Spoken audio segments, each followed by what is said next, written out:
Hey everybody, welcome to the Jason Rev Show. I'm your host, Jason Rev, and this week's episode is going to be discussing The Mandalorian. What do I think is going to happen in season 3? And I'm going to talk about two shows that I've currently, well, both of them I'm currently watching actually. One I marathon through season 1 and I'm watching up to season 2 now, and the other it's currently new this season, so I've watched 2 episodes. These shows are Walker, which is I've watched 2 episodes of, and Zoey's Extraordinary Playlist, which I've watched the whole season 1, and I've watched the episodes up to date. I believe it comes on tonight of season 2. So I'm going to let you guys know what I think of both of them. And I'm also going to let you know what I thought about, Mandalorian. I loved season 1 and 2. Really loved season 2. But I'm going to talk about what I think is going to happen in season 3. But first, if you could hit the subscribe button down there, hit the like, and if you know anybody to like this, please share it. Please. Pretty please. With sugar on top. Anyways, The Mandalorian. Season 2 of The Mandalorian ended with this amazing, heart-wrenching, nostalgia-filled finale where our hero, Luke Skywalker, showed up and he took Grogu with him. So the question is Grogu going to be in Season 3? That's one of the questions I'm going to answer. Another question I'm going to answer is, what's the resolution with the Darksaber going to be? Are Bo-Katan and Din Djarin going to fight? Will they be allies? I don't know. What's going to happen? I don't know. We'll see. You'll hear what my opinion is when I say it. And then, is Koska Reeves a legit boss? And what happened to Bo-Katan's other ally, Axe Wolves? Where'd he go? Why wasn't he there? And last but not least, do we think that we're going to see Grand Admiral Thrawn in Season 3? Okay, so starting with the question about Grogu. I do believe at some point in time during the series, which I'm hoping the series goes 5, 6 seasons. This is going to be its 3rd. I'm hoping it goes farther. But are we going to see Grogu again? Well, for one, we are going to see Grogu again at some time, because he is a fucking cash cow for Disney, okay? Everybody wants some fucking Grogu. I got fucking 3 Grogus around here. There's some fucking Lego-ish Grogus. There's Grogus all over the fucking place in this. It's like they're like fucking gremlins, and you poured water on them and they fucking multiplied. They're a popular fucking thing. And, but I do not think, now that he's with Luke training, I don't think they're going to have fucking Luke and Grogu in every episode. And I don't know if they're going to devote an episode itself to Luke and Grogu. I mean, first of all, the fan service, the happiness, the good feelings that everybody felt with Luke showing up, that was fucking awesome. If they keep going to the well, are fans still going to like that? Is it going to, are people just going to be like, for fuck's sakes, enough? And plus, the CGI is going to be expensive. And, well, fucking a lot of people didn't like the CGI. They were willing to accept it for that one scene because they were like, fucking, it's Luke. It's fucking Luke. He's back. People cried. They were happy. We got to see Luke Skywalker, the fucking Jedi Master, the guy we wanted to see, the guy we were hoping to see in the fucking Last Jedi, but didn't get. We got Jake. But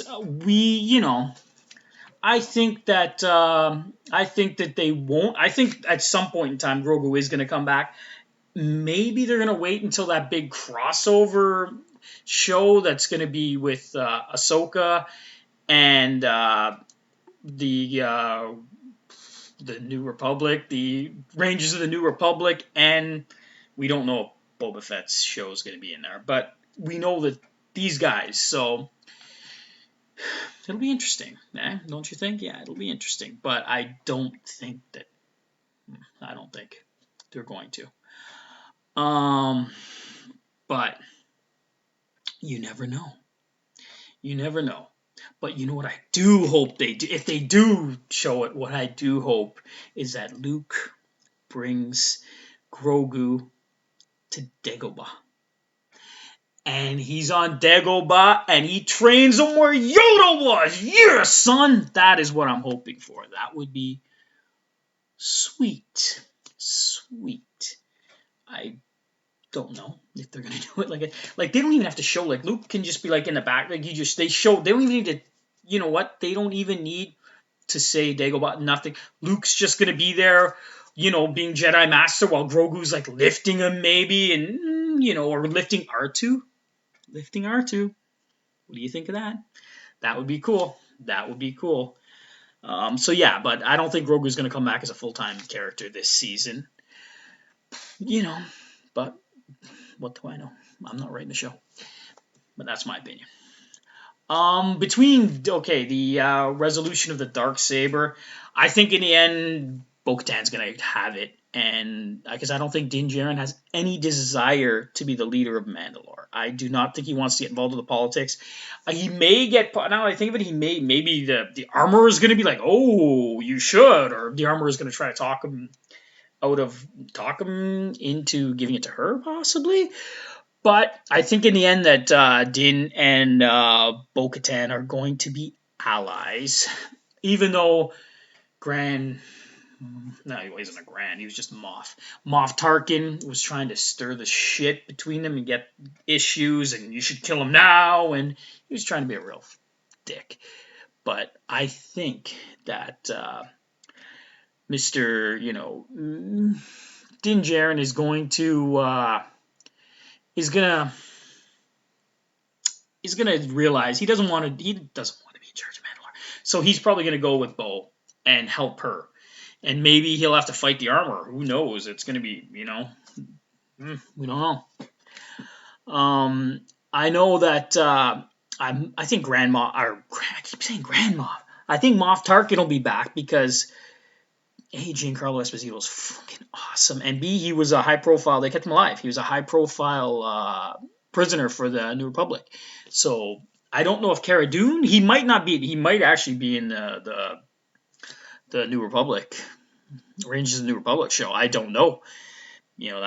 That's a thought. Actually, I never thought of that one. That is a thought. He could be. But yeah, I don't think Din has any desire to be the leader of Mandalore. Yeah. But I do hope that we get flashbacks and we see that what happened and why people turned against Bo-Katan and why she was no longer the leader of Mandalore, and all that. I'm curious as to that. That would be very interesting. I really, really hope that we get that. That'll be very interesting. I hope we get a flashback scene with that. I hope we get a flashback scene how Moff Gideon got it from her. Did he beat her in battle? Did he sneak away in the night like a fucking thief? Because I don't really think he can beat her in battle. She's pretty tough. But, yeah, maybe the people of Mandalore, I think maybe they turned on her because she didn't beat Maul for the Darksaber. She was just given it by Sabine. And at first they were like, yay, let's all get the... And then, people separated. There were the extremists that are like, no, she had to win it in battle. And the other people that'll follow her. But the other people might have been louder, so... I don't know. Tell me what you guys think in the comments. Maybe you guys maybe somebody has a kick-ass comment, and it's going to be like, wow, I didn't think of that. That's pretty good. Yeah, but like I said, in the end, I do think that Bo-Katan is going to be the leader of Mandalore. I also don't think that Din is going to go back to being a bounty hunter. I mean, I think, Grogu, he fell in love with the kid, and I don't think he wants to go, grab people and put them in carbonite freeze. He also doesn't have a ship anymore, but I don't think he wants to do that. I mean, I guess he is part of the guild still, but I don't know. I don't know. I don't see it happening. Yeah, I don't really see him doing that anymore, but you never know. Okay, this is an important one. Is Casca Reeves a legit boss? You're damn right she is, yo! Yeah, Casca Reeves, aka Mercedes Vardoz, I think. Vernados, aka Sasha Banks, is a wrestler. Her gimmick is she's the legit boss. So, yes, she is a legit boss. That is the answer to that one. Yeah, where was Axe Wolves? What happened to him? Why wasn't he in it? Why wasn't he at the end? I mean, did they just want that four badass chicks fighting? Four badass women? Four kick-ass women. They were very kick-ass. Is that what they wanted? I mean, I was all for that. I'm all for that. But why? Where was he? I personally think that I think that Bo has a larger group than just those three. I think Casca is maybe like her second, like her kind of like bodyguard, like her bodyguard, and I think that maybe Axe is like her secondary leader, kind of when she's not there, her second lieutenant when she's not there. So maybe he was out with the rest of the people doing some other thing. I don't know. I don't think he's dead. I mean, in the real world stuff, maybe they couldn't get the actor for the episode. I don't know what else he's doing. I mean, if he signed with something else, and he can't be used, and maybe he isn't coming back. But I don't think his character would have died. I don't believe. And now, do I think that Grand Admiral Thrawn is going to be in the next season? I do not. I do not think Grand Admiral Thrawn is going to be in season 3 unless he shows up at the end and it's like the culmination of like leading towards the big spin-off, like the big movie they're kind of going to do. They said it was going to be like the Defenders. I don't know if it's a movie or going to be a series, but it's going to have the Rangers of the New Republic, it's going to have Ahsoka, and it's going to have the Mandalorian. I don't know if it's going to have Boba Fett. I don't know. But it's going to have those three. It's the Filoni-Favreau-verse. Probably Favreau-Filoni-verse, actually, because I think Favreau's showrunner for most of them. But, yeah, I think he's going to be there, and I think it's going to be awesome seeing him live action. But I don't think he's going to show up. If he's going to be showing up in any of those shows as, like, the big bad, it's going to be Ahsoka. That's what I think. So let me know what you guys think in the comments down below if you can. And also, I do believe that The Mandalorian was probably the best streaming show of 2020. And second closely was The Boys. The Boys was fucking awesome. But yeah, close. Okay, so the next thing I'd like to talk to is one of the shows that I've been watching. I've watched 2 episodes now, and I don't even know how I feel about this show, to be honest with you guys. I'm going to keep watching it to see how it goes, to see where it goes, to see what's going on, but I don't know if I got a lot of hope for Jason sticking around for the show. The show is Walker. It is on the CW, and it's starring Jared Padalecki of Supernatural and Gilmore Girls fame. He's great. I am a big fan of Jared Padalecki, and that's the reason why I'm watching this. It also has, from the 100, Lindsay Morgan, another CW show, the 100. Lindsay Morgan, she plays Mickey Ramirez in this show. I've got to be honest with you guys, I've never watched the Walker, Texas Rangers Chuck Norris show. There were 9 seasons. I never watched it. Not once. So I don't know if this show's like it. I know it's not a spin-off. I know it's not. It's like maybe what you'd call a reimagining. But it's okay so far. I like Jared, so I'm going to keep watching. I'm going to read you guys a synopsis for it. A widowed father returns to Austin after 2 years, attempting to reconnect with his children, navigate clashes with his family, and find common ground with his new partner. while growing increasingly suspicious of his wife's death. That's a synopsis. I'm going to tell you guys what I like so far. I really like Lindsay Morgan as Mickey Ramirez. She's a newly hired Texas Ranger, and she's partnered with Walker. She used to be, I believe, Austin Police, and she gets hired. She's hired, and she is Walker's new partner. I like her because she shows spunk. She's easy on the eyes too. She's a very attractive lady, but she shows spunk. She doesn't take Walker's shit. She's new and she doesn't want to get in shit. And Walker pushes the envelope. He's like a bit of a badass kind of guy. He doesn't want to. Yeah. So, but Walker, she doesn't put up with his shit. But she also has his back, so it's very important. I like that. I like that Genevieve Pileggi plays Jared's. Well, she's his deceased wife in the show. I think it's cute seeing them together on screen. I'm a sap for that kind of stuff. I think it's cute, and they got together on Supernatural, and now they're getting to work in this, and I think it helps because it's shot in Austin where they both live, and also during the COVID times, I think it's probably very easy to kiss your wife on screen, much easier than it would be to do those makeout scenes with a stranger. But yeah, like I said, she's deceased. She's shown in flashbacks. And I love that Mitch Pileggi plays Jared's dad. Mitch Pileggi, for those that may not know, has been in many, many, many, many good shows. He was in, he's most well known for The X-Files for playing Skinner.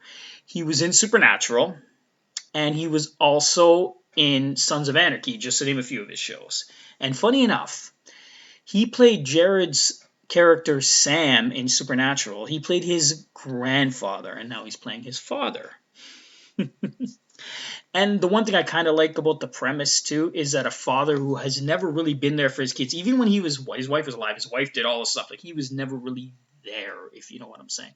He wasn't there, and so now the kids, they don't really even know their dad much. Like, he was a cop. He was always out being super cop, and left the raising of the kids to the wife, and now he's not there, or she's not there, so he's got to raise them. So it's a very interesting thing, and I kind of dig that. I'll be honest, it's really cool. What else? I'm now on to the next thing. I binged watch season 1 of Zoey's Extraordinary Playlist, and I'm right up to date. I think the next episode is on tonight, but I'm right up to date with Zoey's Extraordinary Playlist, which is awesome. The synopsis for this show is: a young woman discovers she has the ability to hear the innermost thoughts of people around her as songs and musical numbers.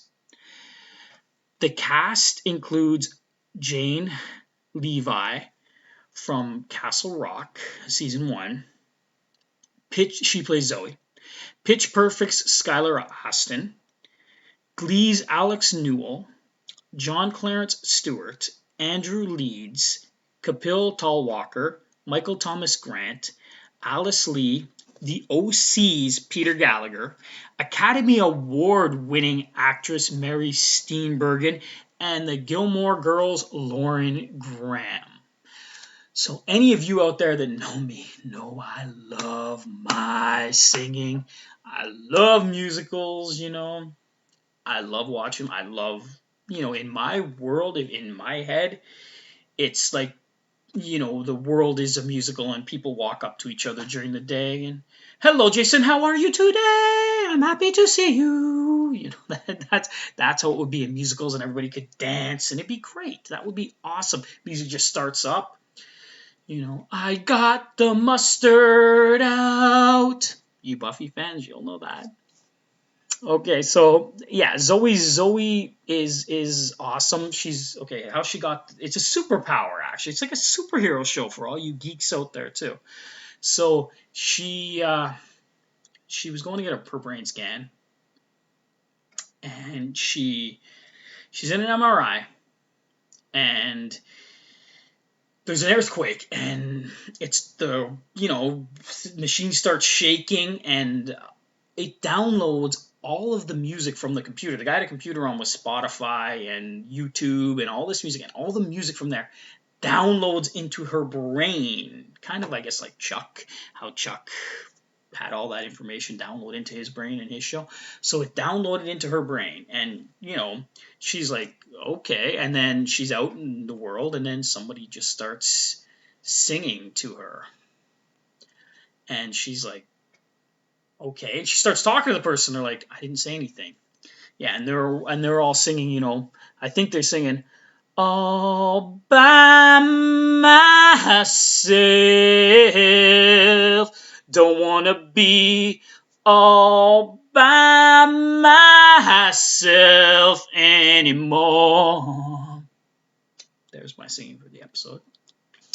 So yeah, so that's what happened. And there's a lot of, there is a lot of heart in this show. The showrunner, whose father had PSP. PSP is causes you to lose your muscular faculties, and also can, in the case of this, Zoey's father has PSP. Her father's played by Peter Gallagher, and he can no longer speak. So her being able to hear his heart song is beautiful because they can't talk. But he can, if he's feeling something, she can hear him again. It's very sweet. Yeah, that, and it's sweet and it's very sad. Like a couple of episodes, you're really gonna need Kleenex. But if there's the tropes, like there's tropes in this show, like everything else. Like Zoey has issues at work, and she's got romance issues. There's love triangles. There's family issues. All these things. But if you add song, it makes it all awesome, all better. There's some fucking toxic men in the show, but I mean, there's toxic men in the world, unfortunately. Yeah. So now I'm going to speak directly to my brother and sister. My brother's probably not watching this, but my sister is. You guys need to get Mom watching this show. She loved Glee. She will love this show. You should watch it too. Brother and sister, sister and brother. You guys should watch it. It's awesome. Well, I'm going to devote a Medley Monday, I think I call it, Medley Monday to this show. Like, I'm going to pick my favorite, I don't know how many songs from it, and do like a little musical ditty thing. And yeah, that's going to be fun. But now it is the end of this episode. So everybody, thank you for listening to me ramble on about these. Please don't forget to hit subscribe. And please, if you know anybody that would like this, please can you share it on your social media. And until the next time, this is Jason Rev, and I do not have a sign-off yet. So if you guys can think of a good sign-off, please put it in the comments. And I will steal the shit out of that thing. Thank you very much. And have a good day.